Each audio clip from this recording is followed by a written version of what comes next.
왜 윤석열 대통령은 나와 회담을 하지 않는 거냐. 뭐가 캥겨서. 캥기는 게 많기 때문에 나를 안 만나려고 한다라고 주장을 할 것 같은데 아닌데. 지금 이재명 대표는 지금 작년부터 시작해갖고 당대표 된 후에 8번째 예. 지금 작년 추석에도 영수회담 하자라고 제안을 했고 수시로 영수회담을 하자고 지금 얘기를 하고 있거든요. 그러니까 지난해 전당대회에서 승리했던 날 당일 밤에 3일 연속 영수회담 요청했고 예. 작년 추석에 페이스북에서 또 추석 직후에 바로 만나자. 또 지난 1월 신년 기자 간담회에서도 여러 차례 대통령과 회담을 제안했다. 그 제안은 지금도 유효하다. 이렇게 계속 만나자고 얘기를 하고 있는데 그런데 이제 대통령 마음은 뭐다? 아니 먼저 수사나 받으세요. 이거라고 저는 생각을 해요. 네. 근데 먼저 수사를 좀 제대로 받아야 되지 않겠습니까? 네. 근데 이 뭐라 그러냐면은 그러니까 이게 그러니까 아까 사법 리스크 끝났다라는 네.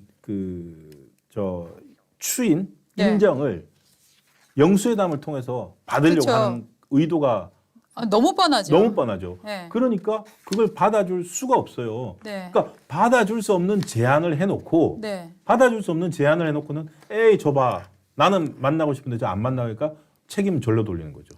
근데 원래 처음부터 제가 볼 때는 윤석열 대통령은 이재명 대표를 영수회담에 참가할 만한 사람으로 인정하지 않고 있는 것 같아요. 네, 저도 네. 그래서 지금 이게 아마 7번, 6번째인 네. 것 같은데 네.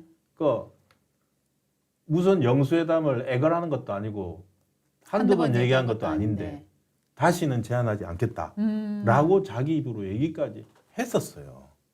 위에 있네. 다시 제안하지 않겠다. 네. 네. 또 한다고 해서 할 것 같지도 않아서 다시 제안하거나 아. 이러지는 않을 생각입니다. 네. 그날은 또 그런 생각이었겠지. 하루만 사는 남자야. 하루만 사는 남자. 네. 이게 이래놓고서는 네. 그러니까 대통령실로서도 저거 그럼 얘를 저 진짜로 만나야 진정성이 없잖아요. 그러니까 할 수가 없어요. 그리고 저런 영수회담 하지 말자고 했던 게 민주당이에요. 홍익표 원내대표가 1대1 영수회담은 말입니다. 제왕적 총재는 하던 짓입니다.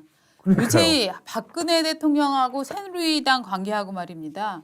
문재인 대통령하고 민주당 관계는 정말 근본적으로 다른 거예요. 네. 우리는 그런 거 안 해요. 라고 황교안 당시 자유한국당 대표. 대표가 영수회담을 제안을 하니까 예. 저렇게 얘기를 했어요. 1대1 영수회담? 야, 그 제왕적 총재 때 나던 짓이야. 야, 박근혜 새누리당 이 DNA하고 문재인 민주당 DNA 이게 똑같은 줄 아냐? 어디다 대고 지금 영수회담을 하자 그래. 안 해. 라고 얘기했던 사람이 누구냐면은 홍익표 당시 원내대표였고요. 당신 대변인이었고 예. 지금 원내대표. 민주당 원내대표가 되어 있어요. 그러니까 똑같은 사람이에요. 이것도 아이러니해요. 네. 저거 보고 저 깜짝 놀랐어요. 누가 올려놓은 네. 거 보고 홍익표는 그래도 네. 정신이 제대로 바뀌었구나. 당대표가 하지만 그래도 원내대표가 그런 건 하면 안 됩니다라고 한 거구나라고 혼자 잠깐 한 0.2초 정도 네. 생각을 하고 봤더니 네? 2019년 일이었다. 네. 이런 거죠. 네. 그러니까 진짜 무슨 조만대장경, 문만대장경 막 이런 얘기가 막 나오는 맞습니다. 이유가 이 사람들이 하는 얘기를 이렇게 과거 그 워딩으로 검색해 보면 꼭 나와요. 나오는데 지금 얘기가 아니라 막 3년 전, 5년 전 했던 얘기들인 거죠. 그러니까 8만대장경, 조만대장경 쓰고 계셨던 분들이 조국 전 서울대 교수만 있는 건 아닌 것 같아요. 네. 네. 그러니까 이적이네. 이재명의 적도 이재명인 또 이런 상황이 조적조, 예. 이적이. 네. 그런 상황이 지금 발생을 하고 있는 건데 조선일보에서도 그래서 칼럼을 아주 준엄하게 썼습니다. 영수회담 요구에 앞서서 이재명 대표가 마비시킨 국회부터 정상화를 해야 된다. 지금 당신네 방탄법 이재명 그 안건에 꽉 짓눌려 갖고 뭐 했냐. 국회 완전히 멈췄고 대법원장 인중 표결도 미뤄졌다. 그래서 실손보험 혜택 손쉽게 받는 법, 흉악범 얼굴 맨날 가리잖아요. 예. 공개해도 마스크밖에 안 보잖아요. 흉악범 얼굴 공개하는 머그샷법, 음주운전 차량 시동 잠금 장치 의무화법 이런 국민의 안전과 편의를 위한 90개 법안이 지금 국회에 묶여 있다. 이런 법부터 정상화시켜라. 당신이 그것도 안 하면서 지금 갑자기 뜩 나와갖고 대통령 만나자. 이건 무슨 얘기냐. 국회를 지금 대통령이 마비시켰냐. 사실 국회를 누가 마비시켰죠? 이재명 방탄 때문이죠. 네. 지금 기억하시죠? 체포동의안 가결되던 날 그거 어떻게 막아보겠다고 같이 올렸던 게 국무총리 탄핵안을 같이 올렸어요. 네. 아니 국무총리 탄핵이 어마어마한 일이잖아요. 그렇죠. 그 어마어마한 일인데 그거를 대표가 단식하면서 예? 자기 그 체포영장 발부되는 거 한번 막아보려고 네. 국무총리 탄핵안을 네. 국회에 지금 화제 자체가 안 되잖아요. 국무총리 그렇죠. 탄핵안. 사람도 관심도 없잖아요. 이런 식으로 민생과 정치를 그냥 본인 사법 리스크로 다 실종시켜 버린 게 네. 본인인데 그런 거 사과 하나도 안 하고 영수회담하면서 민생을 챙깁시다. 영수회담합시다. 그리고 지금 당 내에서는 체포 동의안에 가결표를 찍었던 사람들을 예. 지금 이제는 앞으로는 공천도 주지 말아야 된다. 이런 강경한 말까지 지금 나오고 있어요. 아 그렇군요. 아니 네. 이게 체포동의안 가결 구속영장 기각되면서 네. 개딸들이 좀 잦아든 줄 알았는데 체포영장 발부 그 결정돼 그 저기 체포동의안 통과된 다음에 난리 났었지 않습니까? 네. 뭐 다 발본하겠다 하다가 기각 딱 되면서 조용해졌는데 또 누가 그랬어요? 그러지는 않았어요. 그 다시 갑자기 예. 오늘 아침에 네. 오늘 아 아침에 오늘 아침 뉴스군요. 박찬대 의원이 당 대표를 흔든 건 이건 해당 행위다. 공천 경선 때 반영될 것이다. 이런 협박성 워딩을 오늘 아침에 그 KBS 라디오에 나와서 얘기를 했어요. 통합이냐 색출이냐 앞으로 민주당 어떻게 됩니까? 통합합니까? 아니면 네. 또 색출 계속 들어갑니까? 이렇게 얘기를 하니까 영장 기각 전후에 예. 응? 체포 동의안 가결 전후에 민주당을 흔들어대고 지도부의 당대표를 내려오게끔 구체적인 행동을 했던 분들에 대해서는 이건 해당 행위가 아닙니까? 그러니까 또 부적절한 발언이 이후에도 계속 이어지고 있는데 이런 당내 분란을 일으키는 행위에 대해서는 적절한 조치가 좀 필요할 것 같아요. 징계 제일주의는 아니지만 통합을 지향하면서 꼭 예. 필요한 조치는 병행을 해야 될 것 같아요. 라고 얘기를 했어요. 아 이게 박찬대 최고위원 네. 발언이니까. 그러면서 내년 공천 예. 심사에 반영될 수 있다. 공천은 결국 경선을 거쳐 진행을 해야 되니까 이 경선 과정에서 그동안의 행동, 발언, 평가 이런 것이 종합적으로 반영되지 않겠냐. 예. 즉 반영하겠다 이 얘기죠. 그러니까 이거는 그러니까 개딸들이 막 화가 나서 막 올리는 거하고 다르게 그렇죠. 박찬대 최고위원님의 네. 말이니까 네. 거의 이재명의 말이라서 그러니까 이게 그러면 이게 국회의원들한테 딱 목줄 잡는 느낌. 그렇죠. 이리 와봐. 그렇죠. 공천. 딱 그런 느낌이 드는데 왜냐면 박찬대 의원이 최측근이잖아요. 네. 얼굴에 손을 네. 댈 수 있는 네. 거의 유일한 네. 이재명 대표 얼굴에 손대고 네. 뭐 이렇게 티끌 같은 거 뭐 코에 묻은 거 떼주고 이런 걸로 유명하잖아요. 아 코딱지 박자인데. 예, 그러니까 뭐 그러니까 얼굴에 뭐 묻은 거 있으면 외부 나가고 이제 이번에도 보면은 단식 누워 있을 때 네. 바로 이제 네. 누워 있는 네, 대표 네, 네. 얼굴에다 귀를 대고 네. 유일하게 듣는 사람인데 그런 사람의 발언이기 때문에 박찬대 최고위원 발언이면은 지금 총선 공천을 앞두고 있는 네. 사람들한테는 네. 어마어마한 어마어마한 얘기죠. 신호일 것 같은데 예를 그렇죠. 들어 이렇게 되면은 이른바 반명으로 네. 분류되는 분들 그분들의 지역구에 서로 손들고 거기 내가 갈게 그럼요. 이재명에 그럼. 그러면서 아직 뺏지 않는 분들은 네. 달려들 수가 있겠네요. 그래서 갑자기 지금 저 그래 포스터 하나 돌기 시작한 거 있잖아요. 예, 저는 이게 예. 동시에 같이 진행되는 작업이라고 생각을 그렇군요. 해요. 네. 아, 왜냐하면 저런 이 커뮤니티나 이런 데서 저런 포스터를 돌리면서 이 사람이야, 이놈들이야라고 색출해 찍어라라고 지금 보여주고 있고 네. 저 사람들을 상대로 여론이 형성이 되고 공천을 주지 말아야 된다. 자, 해당 행위를 했던 사람들을 어떻게 하지? 라고 얘기를 일단 화제를 삼기 시작하는 거. 그거 자체가 그러네요. 엄청난 위협이 되는 거잖아요. 이게 그러면 개딸들이 만들어서 돌렸을 수도 있겠네요.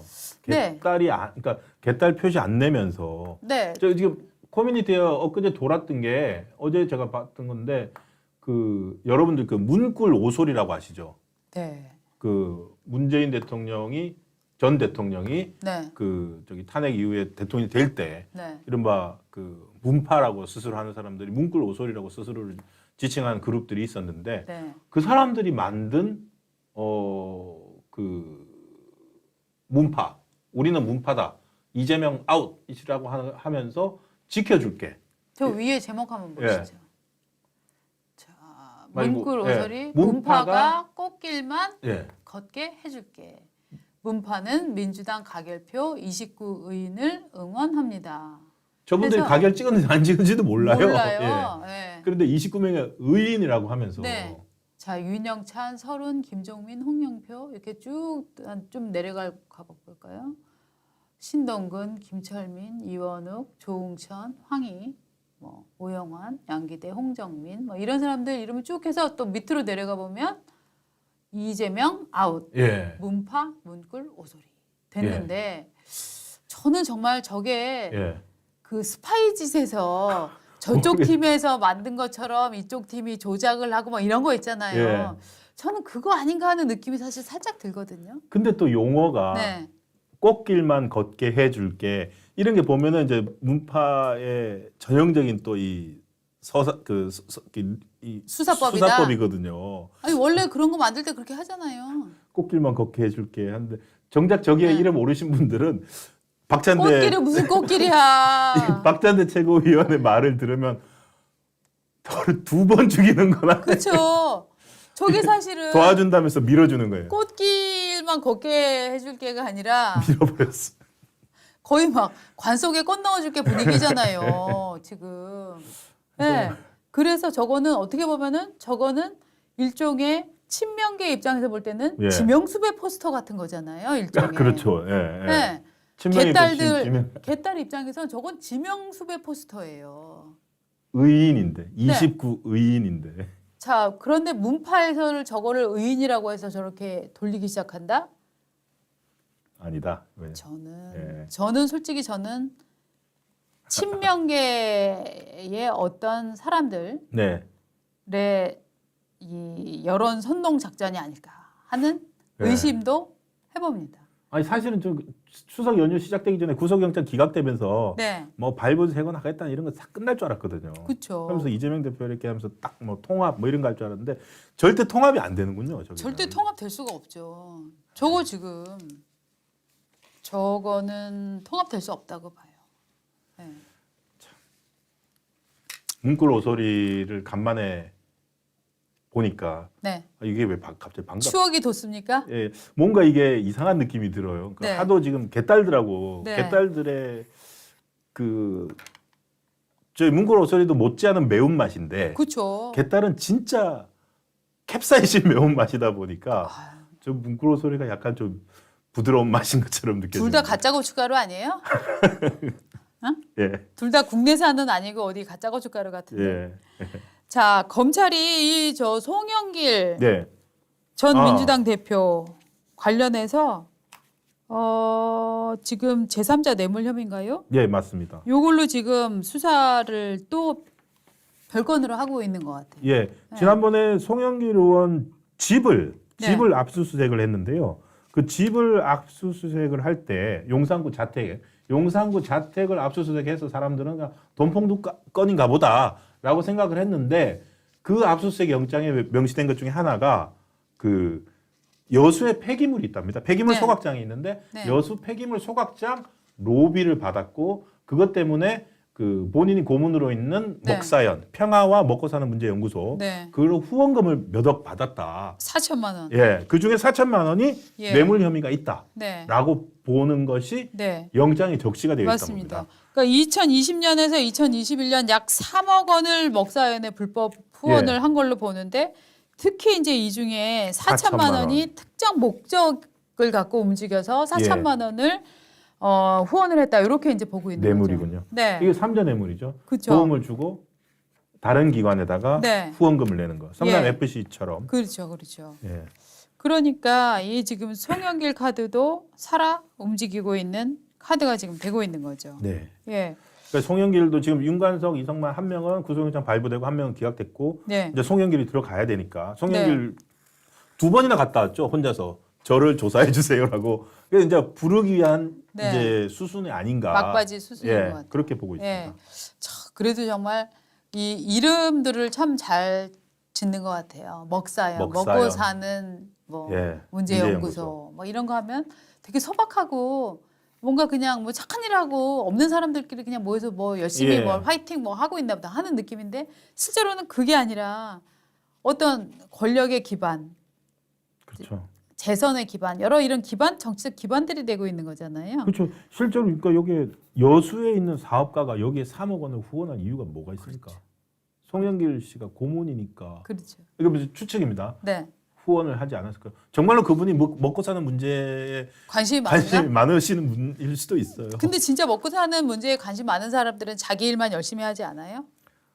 그렇죠. 보니까 네. 평화와 먹고 사는 문제 연구소더라고요. 네. 평화에 관심이 많았을 수도 있고, 아니면은 그 고문이신 송영길 고문에게 관심이 많았을 수도 있고. 네. 하여튼 그래서 그러나 뭐 이제 송영길 전 대표는 이렇게 말을 하고 있죠. 박 씨가 먹사연에 금전 지급을 한 내용을 전혀 모른다. 음. 그 송 씨가 예. 그 수석 뭐 위원이라고 하는 김모 씨가 있거든요. 예, 예. 민주당 수석 전문위원이라고 하는 사람. 그 사람한테 청탁을 한 것도 없고 예. 우리 송영길 대표도 들은 바가 전혀 없다. 예. 송 전 대표 측은 압수수색 당일까지도 네. 여수 소각장에 대해서 알지 못했다. 라고 얘기를 했습니다. 알지 못했다고 합니다. 예.